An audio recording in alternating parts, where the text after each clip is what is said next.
వాడి తమ్ముడు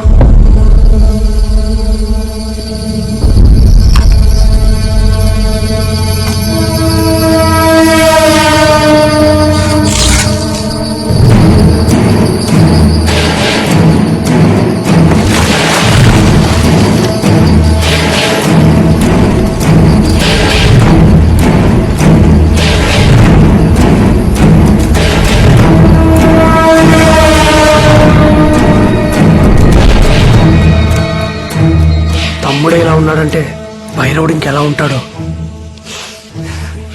వాట్సాప్ లో వీడియో స్ప్రెడ్ అయినప్పటి నుంచి మా అన్న నేను నీకోసం వెయిట్ చేస్తున్నావురా. రోజు 9ంటికి భైరవుడు నా కోసం వస్తాడు. ఈ రోజు వచ్చుంటాడు. నా కోసం వెతుకుంటాడు. నువ్వు నా ఫోటో పట్టుకుని వెతికిన విషయం ఈ పాటికే వాడికి తెలుసుంటుంది. వస్తాడ్రా వాడు.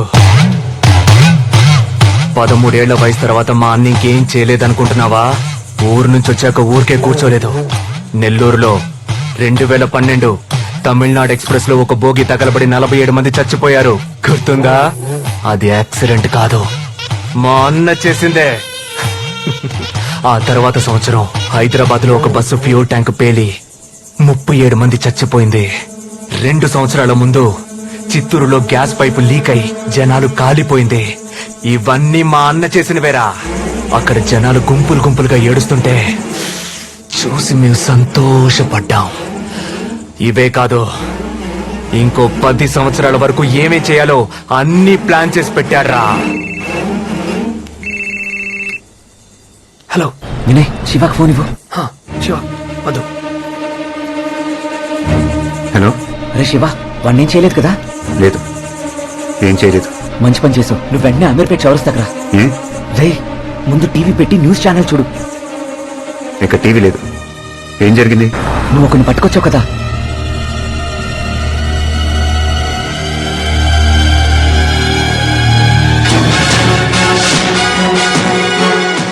ఈ రోజు రాత్రి మా ఛానల్ కు గుర్తు తెలియని వ్యక్తి పంపిన వీడియో చాలా షాక్ కి గురి చేసింది. ఆ వీడియో ఇప్పుడు ఒకసారి మీకోసం.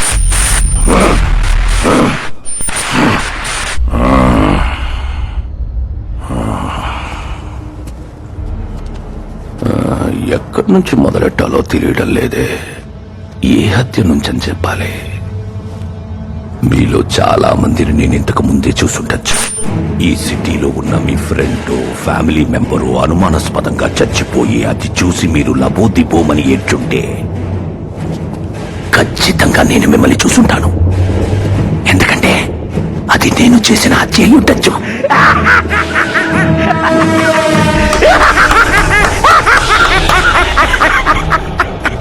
పెరుగుతున్న జనాభాని కంట్రోల్ చేసేందుకు గవర్నమెంట్, భూకంపం, సునామీలా నేను ఒక భాగమే.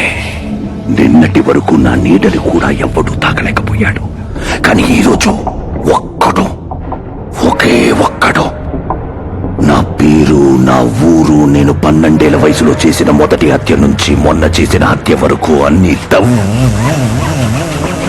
విధించాడు. నా తమ్ముడిని ఎత్తుకెళ్ళాడు. వాడు నా తమ్ముడిని వదిలిపెట్టాలి, లేదా నేనేం చేస్తానో చెప్పే ముందు ఈ బ్రిడ్జిని కొంచెం చూడండి. మెట్రో ట్రైన్ పనులు మొదలుపెట్టినప్పుడే నేను పనిలో చేరాను. ఇక్కడున్న ఒక్కో పిల్లర్ కన్స్ట్రక్ట్ అవుతున్నప్పుడే పిల్లర్ కి ఒక్కొక్కళ్ళని చంపి అందులో పూడ్చి పెట్టాడు. 23 పిల్లర్లు, 23 శవాలు. మీ ఇంట్లో ఎవరైనా మిస్ అయ్యి ఉంటే ఇందులో ఏదో ఒక పిల్లర్ లో ఉండే ఛాన్స్ ఉంది. పేర్లు, డీటెయిల్స్ తర్వాత వస్తాయి. అది ఈ మెట్రో ట్రైన్ ఓపెనింగ్ రోజు ఈ విషయం బయట పెట్టాలనుకున్నాను. సిటీ అంతా సంతోషంగా ఉన్నప్పుడు ఇది చూసి జనాలు గుంపులు గుంపులుగా, కుటుంబాలు కుటుంబాలుగా ఏడుస్తుంటే అది చూసి ఆనందపడాలని ప్లాన్ చేశాం. ఓ నాయనో, మా అమ్మ, మా అక్క, మా తమ్ముడు, మా చెల్లెలు,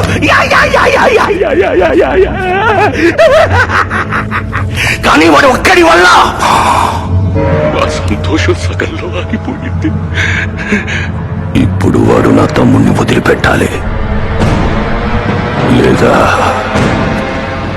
ఈ సిటీని శ్మశానంగా మారుస్తాను.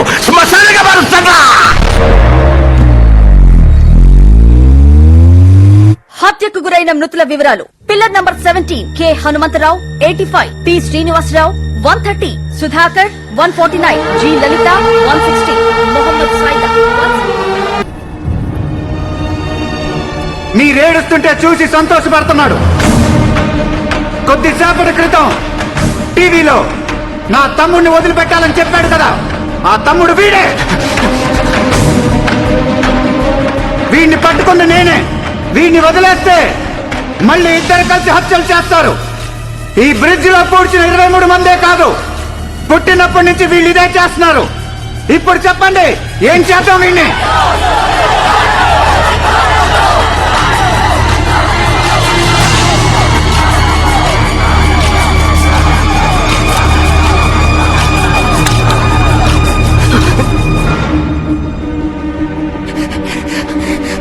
అన్నా అన్నా అన్నా ఎదుటి వాళ్ళ ఏడుపుని చూసి సంతోషించే మృగాను కదరా నువ్వు. ఇప్పుడు నవ్వరా. నీ తమ్ముడు ఏడుస్తున్నాడు కదా, నవ్వు. అన్నా వీడు వదలద్దన్నా. రే, నీకు దమ్ముంటే చంపరా. ఇక్కడ నాకేమన్నా జరిగితే ఈ సిటీని శ్మశానంగా మార్చేస్తాడు. ఇప్పుడు మా అన్న ఏడుస్తున్న దానికంటే వీణ్ణి ఎందుకు చంపాన్రా అనుకునేలా నిన్ను 100 రెట్లు ఎక్కువగా ఏడిపిస్తాడు. ఎవరిని ఏడిపిస్తారో మేం చూసుకుంటాం.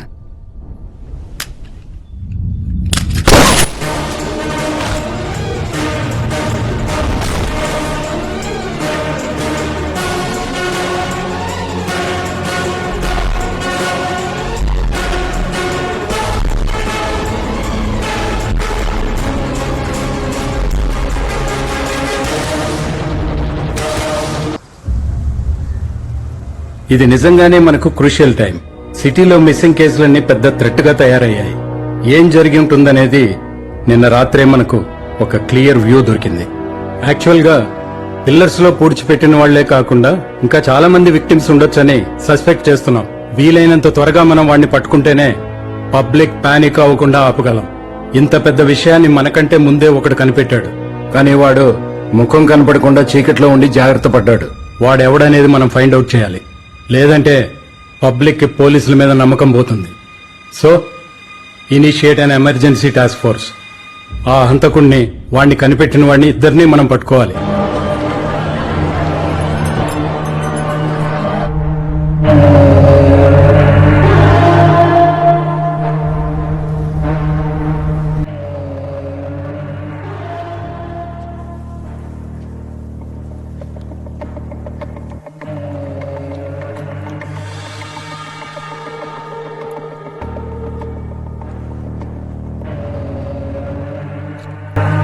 నువ్వు చెప్పిన డీటెయిల్స్ బట్టి ఒక విషయం క్లియర్ గా అర్థమవుతుంది. He's exhibiting all the characteristics of sadistic personality disorder, SPD. ఎదుటి వాళ్ళు ఏడుస్తుంటే చూసి ఆనందిస్తూ ఉంటారు, దానికోసం ఏదైనా చేస్తారు. మెంటల్ ఇల్నెస్ రీసెర్చ్ ప్రకారం ఇది మనుషులు అందరిలోనూ ఉంటుంది. ఫర్ ఎగ్జాంపుల్, మనం బస్సులో వెళ్తున్నప్పుడు రోడ్డు మీద ఏదైనా యాక్సిడెంట్ జరిగితే తొంగి చూస్తాం. ఒకవేళ ఆ యాక్సిడెంట్ లో ఎవరికి ఏం జరగకపోతే మన అంతరాత్మ డిసప్పాయింట్ అవుతుంది. అదే యాక్సిడెంట్ లో ఎవరన్నా చనిపోతే అది చూసి అయ్యయ్యో అని బాధపడతాం. అదే మన మైండ్ కోరుకుంటుంది. సాధారణంగా మనలాంటి వాళ్లకు 4% ఇలాంటి సాడిస్టిక్ పర్సనాలిటీ డిసార్డర్ ఉంటుంది. లాస్ట్ ఇయర్ కాలిఫోర్నియాలో జరిగిన ఓ రీసెర్చ్ లో ఇది 4 to 6% కి ఇంక్రీజ్ అయిందని కనిపెట్టారు. మనుషుల్లో మానవత్వం తగ్గినప్పుడు ఇలాంటి వాళ్ళు పుట్టుకొస్తారు. It's dangerous.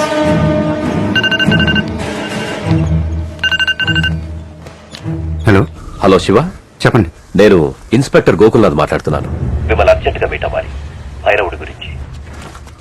Please SIT down. Hope you remember me. మా అబ్బాయిని లాస్ట్ మంత్ 16th కిడ్నాపర్ నయ్యం నుంచి మీరే కాపాడి తీసుకొచ్చారు. Of course sir. భైరవుడి కేసు అనఫీషియల్ గా మీరే డీల్ చేస్తుండొచ్చని గెస్ చేశాను. నా సోర్సెస్ నుంచి నేనది కన్ఫర్మ్ చేసుకున్నాకే మిమ్మల్ని వెంటనే కలవాలని డిసైడ్ అయ్యాను. మా హయ్యర్ అఫీషియల్స్ కి భైరవుడికి సంబంధించిన కొంత ఇన్ఫర్మేషన్ వచ్చింది. అది మీకు తెలిస్తే ఏదైనా హెల్ప్ అవ్వచ్చు.